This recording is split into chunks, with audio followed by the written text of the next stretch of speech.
एक तू सच्चा तेरा नाम सच्चा अनंत। पृष्ठ 210।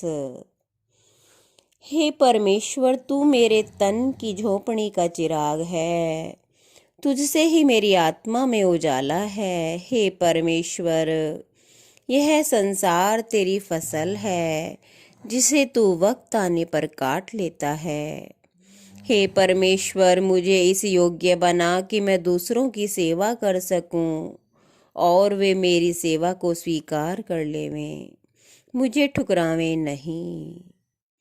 सतपुरुष बाबा फुलसंदे वाले कहते हैं कि आखिर वक्त में जिस कुदरत के खेत पे जाना है और जिसे जाकर मुंह दिखाना है, उसे हेत लगावे और उसकी तरफ को अपना रुख और अपनी तवज्जह करे।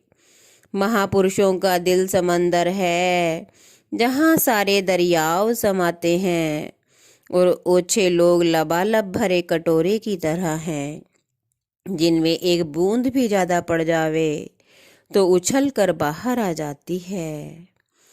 जब तू पलक बंद करे तो आत्मा में उसी परमेश्वर की स्तुति और आराधना कर, और जब पलक खोले तो कुल मखलूक और दुनिया को उसका जानकर उनकी मोहब्बत और खिदमत कर।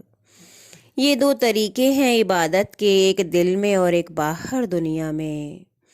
जब पलक खोलो तो भी वही और पलक मूंदो तो भी वही, जिधर भी देखूं वही तू है, नहीं है और कोई कहीं दूसरा।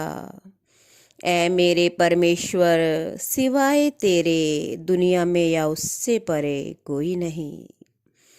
सतगुरु साहिब फरमाते हैं कि हे परमेश्वर, तू मुझे अपनी सेवकाई में कबूल कर, मुझे अपने में समा ले।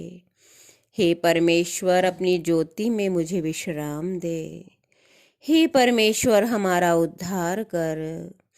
हे परमेश्वर, तेरी जो आत्माएं तेरे रास्ते पर मेरे साथ हैं, उन्हें अपनी रोशनी में जगह दे, उन्हें बख्श दे और मेहर कर दे। नहीं है तेरे जैसा मेहरबान और दयावान कोई और दूसरा। हजारों बार जीवात्मा मनुष्य का जन्म धारण करती है और तब कहीं जाकर मुश्किल से सतगुरु मिलते हैं। जगत तो अंधा है, इसे सतपुरुष की पहचान नहीं, पर मालिक अंतर्यामी जिन तड़पते जीवों की तड़प को बुझाने के लिए सतगुरु को भेजते हैं, वो जीवात्माएं उन्हें पहचान जाती हैं और अपने जन्मा जन्म की प्यास को बुझाती हैं।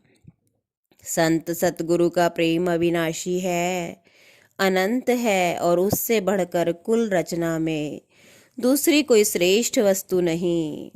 उसकी आत्मा अपनी सकल आत्माओं को ढकती है, उसकी आत्मा रोशनी बनकर हमारे साथ रहती है, पर जगत उसे नहीं जानता। वो हस्ती जगत से अलोप और अपने सच्चे चाहने वाले आत्मा पर जाहिर रहती है। एक तू सच्चा तेरा नाम सच्चा।